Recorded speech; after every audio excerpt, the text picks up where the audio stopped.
is going to be coached at the Hula Bowl by former Atlanta Falcons head man Mike Smith. They're on Team Ina.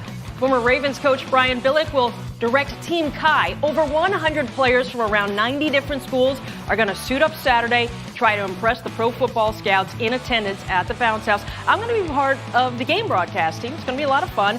And so will one of the best kickers in NFL history, Nick Lowry. The Kansas City Chiefs Hall of Famer has been part of the Hula Bowl for a few years. I talked to him today over Zoom and asked him what advice he'd give these players.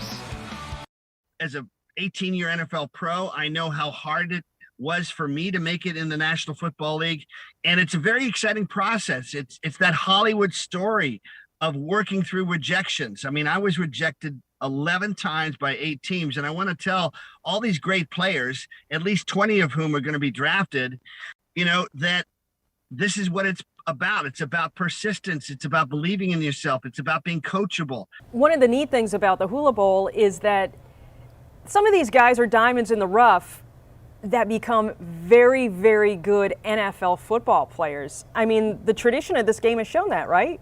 The tradition is, obviously we got people like Drew Brees and Warren Moon, just tremendous, and Tim Brown. Just absolutely the best of the best.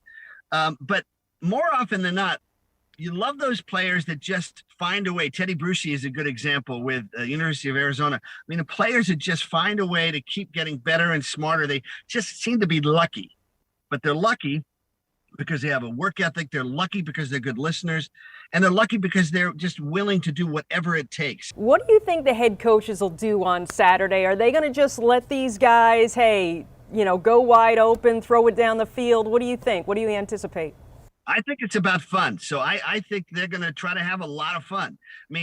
As a coach, you want to feel like your team has some discipline. You want to feel like they're going to be executing efficiently. But I think with this kind of game, there's a lot more element of fun and trying things. And of course, that's the way you see different angles and abilities and qualities of each player. So I think you'll see a lot of fun stuff going on. Are you aware of the love that Central Floridians have for college football?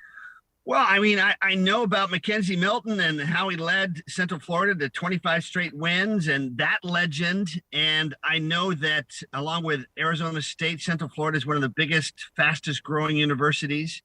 And there's something about being part of a community that's newer, younger, more open-minded to trying new things. So we want to establish the Hula Bowl as an annual event here, the Florida Hula Bowl, if you will, the Orlando Hula Bowl. So this could be a thing, right? I know. My thanks to Nick Lowry. Once again, the Hula Bowl kicks off at the Bounce House a week from today at noon. It is McKenzie Milton's return.